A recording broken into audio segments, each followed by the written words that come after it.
Hello student, मैं हूं अरशद खान और आज हम 11th फिजिक्स के फर्स्ट चैप्टर फिजिकल वर्ल्ड भौतिक जगत की चौथी क्लास में फंडामेंटल फोर्सेस इन नेचर प्रकृति के मूल बलों के बारे में अध्ययन करने वाले हैं।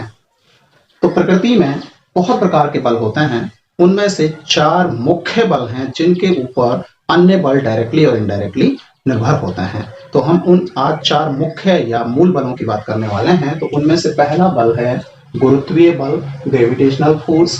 दूसरा है विद्युत चुंबकीय बल, इलेक्ट्रोमैग्नेटिक फोर्स। तीसरा है प्रबल नाभिकीय बल, स्ट्रॉन्ग न्यूक्लियर फोर्स। और चौथा है दुर्बल नाभिकीय बल, वीक न्यूक्लियर फोर्स। इनमें से गुरुत्वीय बल को हमें 11th क्लास के सिलेबस में एक अलग चैप्टर गुरुत्वाकर्षण के अंदर सेपरेटली डिटेल में पढ़ना है। विद्युत चुंबकीय बल, प्रबल नाभिकीय बल और दुर्बल नाभिकीय बल के बारे में हमें 12th क्लास में पढ़ना है, लेकिन यहाँ हम इनके बारे में एक बार ब्रीफली जानने का प्रयास करते हैं। तो सबसे पहला है गुरुत्वीय बल। गुरुत्वीय बल द्रव्यमान युक्त वस्तुओं के मध्य लगता है। तो द्रव्यमान युक्त वस्तुओं के मध्य उनके द्रव्यमान के कारण लगने वाले आकर्षण प्रकृति के बल को गुरुत्वीय बल कहते हैं।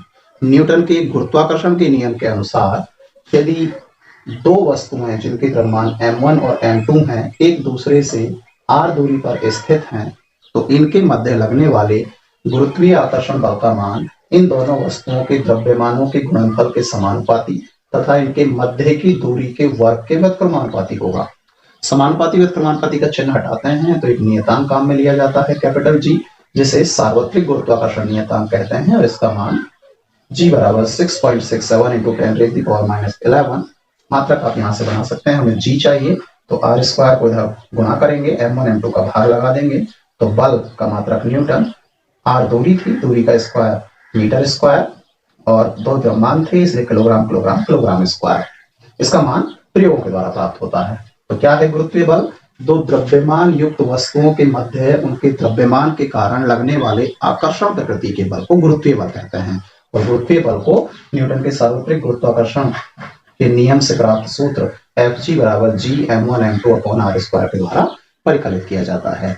ये हमेशा आकर्षण प्रकृति का होता है और ये प्रकृति का सबसे दुर्बलतम बल है। इसकी जो ताकत है वो बहुत कम होती है क्योंकि इसके साथ हम 10⁻11 के रूप में एक नियतांक देख रहे हैं। इसलिए जो सामान्य वस्तुएं हैं उनके मध्य ये आकर्षण बल हमें प्रतीत होता हुआ नहीं दिखता है, हम अनुभव नहीं कर पाते हैं। 2 व्यक्तियों के मध्य, 2 सामान्य वस्तुओं के मध्य जिनका द्रव्यमान बहुत कम है उनके मध्य ये बल फील नहीं हो पाता है। लेकिन अत्यधिक बड़ी द्रव्यमान की वस्तुओं जैसे सूर्य, पृथ्वी, चंद्रमा और पृथ्वी के मध्य आकर्षण लगता है और इसी आकर्षण के कारण चंद्रमा पृथ्वी की परिक्रमा करता है और पृथ्वी सूर्य की परिक्रमा करती है। अन्य ग्रह भी सूर्य की परिक्रमा इस गुरुत्वाकर्षण बल के कारण ही करते हैं।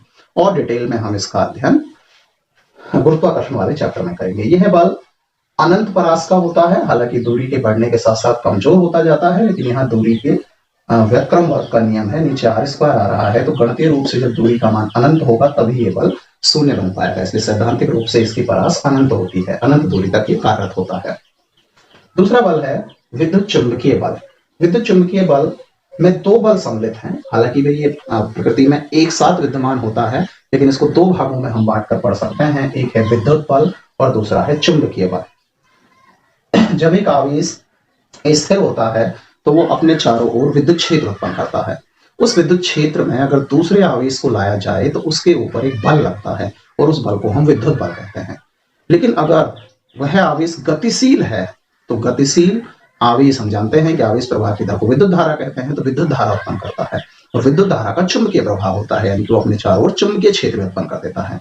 तो अगर चुंबकीय क्षेत्र के अंदर हम किसी आवेश को रखते हैं तो उस पर विद्युत बल तो लगता ही है, परंतु साथ के साथ उस पर चुंबकीय बल भी कार्यरत होता है। इसलिए विद्युत और चुंबकत्व दोनों एक दूसरे से जुड़े हुए फिनोमेना हैं, इसलिए हम इन्हें एकीकृत रूप में पढ़ते हैं विद्युत चुंबकीय बल के रूप में। तो अगर हम विद्युत बल की बात करें तो मान लीजिए Q1 और Q2 2 स्थिर बिंदुवत आवेश एक दूसरे से r दूरी पर रखे हैं, तो कूलाम के विद्युतीय के नियम के अनुसार इनके मध्य जो लगने वाला विद्युत बल होगा उसका मान इन आवेशों के मानों के गुणनफल के समानुपाती तथा इनके मध्य की दूरी के वर्ग के व्युत्क्रमानुपाती होगा। यहाँ भी समानुपाती व्युत्क्रमानुपाती का चिन्ह हटाने के लिए एक नियतांक काम में लिया जाता है जिसे K से प्रदर्शित करते हैं। इसे विद्युत नियतांक कहते हैं, इसे कप्पा नियतांक भी कहा जाता है।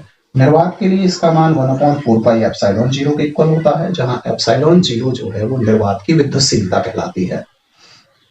ये जो संख्यात्मक रूप से निर्वात के लिए के का मान प्राप्त होता है वो लगभग 9 × 10⁹ मात्रक आप यहाँ से बना सकते हैं। अगेन r² को गुणा किया, Q1 Q2 का भाग दिया, तो K बराबर बन जाएगा Fe × r² बटे Q1 Q2।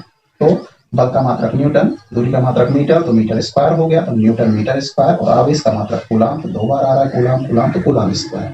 तो विद्युत नियतांक का मान कितना है निर्वात के लिए?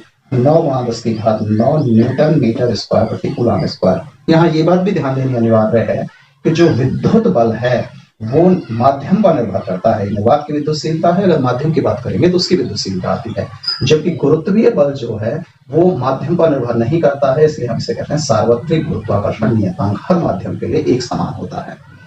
दूसरी और इंपॉर्टेंट बात यह है कि जो गुरुत्वीय बल है वो हमेशा आकर्षण प्रकृति का होता है, क्योंकि द्रव्यमान केवल धनात्मक ही होता है, नेगेटिव मास की कोई कल्पना नहीं है। तो गुरुत्वीय बल हमेशा आकर्षण प्रकृति का होता है, जबकि विद्युत बल जो है वो 2 प्रकृति का होता है।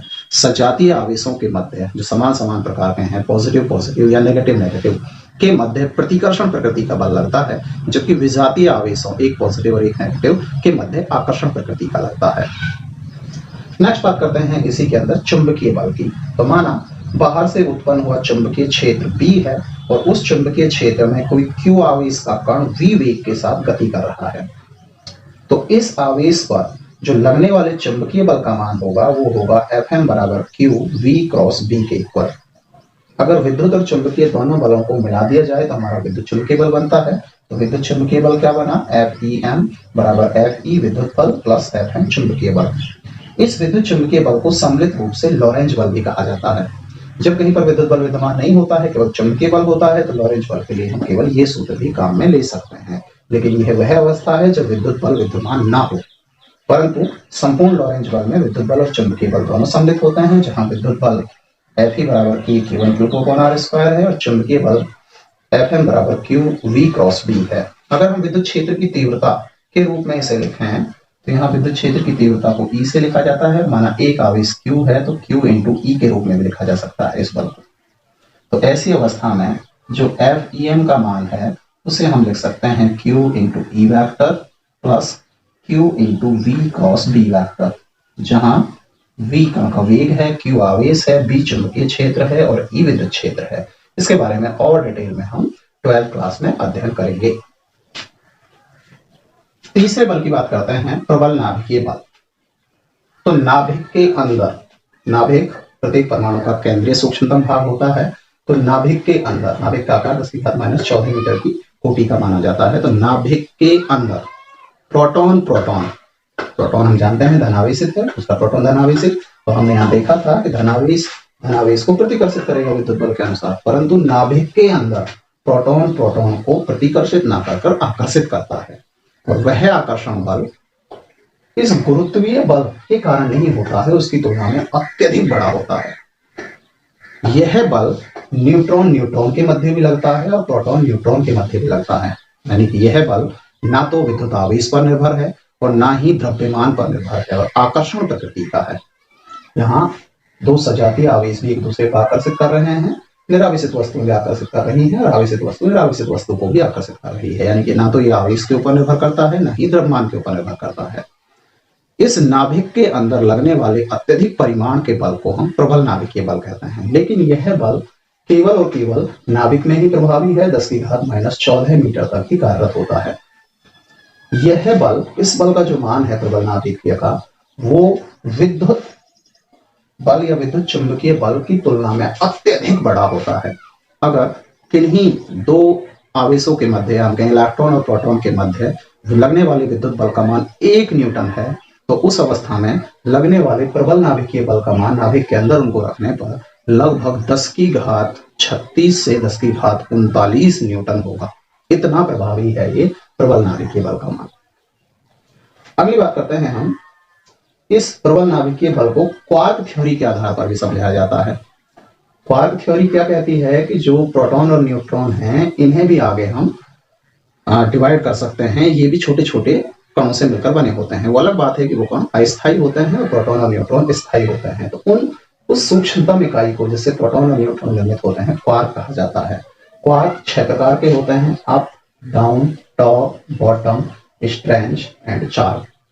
जब कभी दो क्वार्क आपस में मिलते हैं तो पाइऑन्स और मेसॉन्स निर्मित होते हैं। पाइऑन्स और मेसॉन्स दोनों ही अस्थायी हैं, एक दूसरे में कन्वर्ट होते रहते हैं। जब कभी 3 क्वार्क मिलते हैं तो उससे बैरियॉन्स बनते हैं। अधिकांश बैरियॉन्स भी अस्थायी होते हैं, लेकिन क्वार्कों को 3 रंग भी दिए जाते हैं, random colour, RGB, red, green और ब्लू।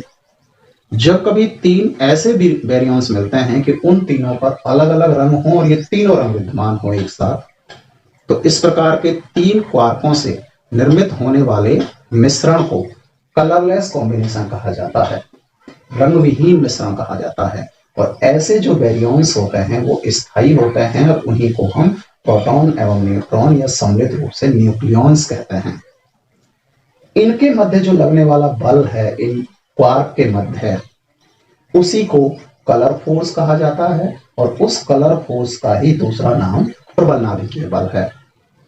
तो प्रबल नाभिकीय बल क्या है? प्रबल नाभिकीय बल स्थायी बैरियॉन्स प्रोटॉन और न्यूट्रॉन कब बनेंगे? जब कलरलेस कॉम्बिनेशन होगा। कलरलेस कॉम्बिनेशन कब होगा? जब RGB 3 कलर के रूप में 3 क्वार्क मिलकर स्थायी बैरियॉन्स बनाएंगे। इनके मध्य लगने वाला कलर फोर्स कहलाएगा और उसी कलर फोर्स को क्या कहेंगे? हम प्रबल नाभिकीय बल कहेंगे। और फोर्थ है हमारे पास दुर्बल नाभिकीय बल, वीक न्यूक्लियर फोर्स। नाभिक के अंदर जब कभी स्थायित्व के लिए प्रोटॉन न्यूट्रॉन में या न्यूट्रॉन प्रोटॉन में कन्वर्ट होता है, तो जब प्रोटॉन न्यूट्रॉन में कन्वर्ट होगा तो आवेश संरक्षण के लिए यहाँ एक अन्य कण उत्सर्जित होता है जिसका आवेश प्रोटॉन के आवेश के बराबर होता है, लेकिन द्रव्यमान इलेक्ट्रॉन के द्रव्यमान के तुल्य होता है। उसे E+ से प्रदर्शित करते हैं। इसे बीटा प्लस कण या पॉजिट्रॉन कहते हैं। इस क्रिया में, इस अभिक्रिया में रेखीय संवेग और कोणीय संवेग के संरक्षण को ध्यान में रखते हुए एक नया कण प्राप्त होता है जिसे न्यूट्रिनो कहा जाता है। यह उदासीन कण है और इसका ब्राह्म द्रव्यमान 0 होता है। ठीक इसी प्रकार जब कभी न्यूट्रॉन प्रोटॉन में बदलता है तो आवेश संरक्षण के सिद्धांत के लिए नाभिक के अंदर इलेक्ट्रॉन निर्मित होता है। यहाँ जितना इलेक्ट्रॉन पर आवेश है उतना ही प्रोटॉन पर आवेश है, कुल आवेश 0 हो जाएगा, जो कि अभिक्रिया से पूर्व न्यूट्रॉन पर भी 0 था। इस अभिक्रिया में इस न्यूट्रिनो का एक प्रतिकण निकलता है, एंटी न्यूट्रिनो निकलता है, प्रति न्यूट्रिनो निकलता है। इसका भी आवेश 0 होता है और ब्राह्म द्रव्यमान 0 होता है। सिर्फ इनके चक्रण अपोजिट होते हैं, बाकी इनके गुण एक जैसे होते हैं। इस अभिक्रिया को जब प्रोटॉन से न्यूट्रॉन बनने पर पॉजिट्रॉन निकलता है, β+6 कहा जाता है। और इस अभिक्रिया को जब न्यूट्रॉन से प्रोटॉन के बनने पर इलेक्ट्रॉन निकलता है, β-6 कहा जाता है। तो इस β6 की घटना में, β+ और β- में निकलने वाले न्यूट्रिनो और एंटी न्यूट्रिनो के बीच में जो बल लगता है उसे कहा जाता है वीक न्यूक्लियर फोर्स, दुर्बल नाभिकीय बल। जो β+ की घटना है वो केवल नाभिक में ही संभव है, क्योंकि प्रोटॉन का द्रव्यमान न्यूट्रॉन के द्रव्यमान से कम होता है। तो इसलिए कम द्रव्यमान अधिक द्रव्यमान को, बड़े द्रव्यमान को केवल तभी उत्पन्न कर सकता है जब ऊर्जा का कुछ भाग द्रव्यमान में बदला हो, जो नाभिक में संभव है। इसलिए β+ की घटना केवल नाभिक में ही होती है, जबकि β- की घटना, न्यूट्रॉन भारी कण से प्रोटॉन हल्के कण का बनना, नाभिक और नाभिक के बाहर दोनों जगह संभव है। इसलिए जब केवल β6 कहा जाता है तो हम मुख्यतः β- से ही समझते हैं। लेकिन β6 दो प्रकार का होता है, β+ और β-। β+ में न्यूट्रिनो निकलता है, β- में एंटी न्यूट्रिनो निकलता है और इनके मध्य लगने वाली वीक अन्योन्य क्रिया जो है दुर्बल नाभिकीय बल को उत्पन्न करती है। अगर हम इन प्रकृति के मूल बलों की प्रबलता का क्रम देखें तो बेशक हम इसे वीक न्यूक्लियर फोर्स बोल रहे हैं, लेकिन ये सबसे वीक नहीं है। नाभिक के अंदर लगने वाले 2 बलों में से ये स्ट्रॉन्ग है और ये वीक है।